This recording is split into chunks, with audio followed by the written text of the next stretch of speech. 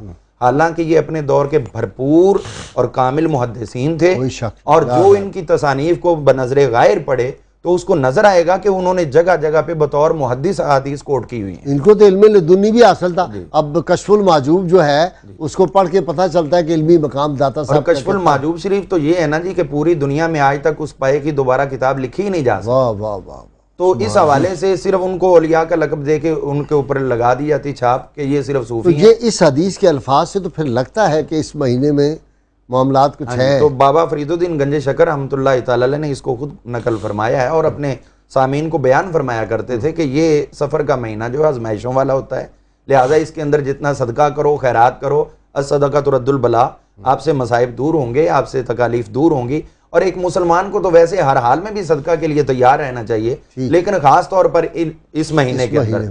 اسی طرح ہم دیکھتے ہیں کہ حضور صلی اللہ علیہ وسلم کی صحت کے حوالے سے بھی بات کی جاتی ہے، تو بخاری شریف کے اندر ایک حدیث پاک موجود ہے، حضرت سیدنا عباس رضی اللہ تعالیٰ نے حضرت مولا علی رضی اللہ عنہ سے صبح کے ٹائم پہ آ کے حضور کے بارے میں پوچھا، اور کچھ صحابہ اکرام ساتھ شامل تھے، انہوں نے پوچھا حضور نے صبح کس حالت میں کی ہے، تو حضرت مولا علی پاک رضی اللہ عنہ فرما رہے ہیں کہ صبح آپ نے اچھی حالت میں کی ہے، آپ کی صحت بہتر ہے، رات سے کل سے بہتر جا رہی۔ تو اب یہ چونکہ نماز کے بعد ملنا معمول تھا تو اس لیے صحابہ اس دن آئے۔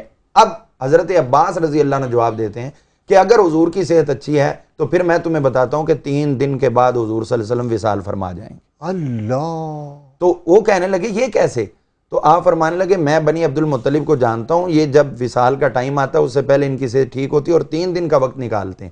اب اگر ہم یہ دیکھیں کہ حضرت جس طرح الروض العنف کے اندر امام سہیلی نے اور فتح الباری کے اندر امام ابن حجر اسقلانی نے ان چیزوں کو کوٹ کیا کہ حضور کا وصال 2 ربیع الاول شریف ہے، تو جہاں پہ وہ 12 بناتے ہیں تو وہ عشرہ کی جگہ شہر کی جگہ پہ عشرہ لفظ داخل ہو گیا تو 12 بن گیا، وگرنہ وہ 2 ربیع الاول شریف بنتی۔ اب اگر 2 اس کو ہم سمجھیں اور اس کے ساتھ اس کو لگائیں کہ 3 دن کے بعد، تو صبح کے ٹائم پوچھ رہے ہیں، اس کا مطلب ہے یہ جمعرات کا دن فجر ہے، اس کے بعد جمعہ ایک دن، ہفتہ دوسرا دن، اور اتوار تیسرا دن، تو پیروار کو آپ کا وصال بنتا ہے۔ تو مطلب یہ نکلا کہ بدھوار کو آپ کو صحت ہوئی ہے۔ جی ایک کالر لے لوں۔ السلام علیکم۔ السلام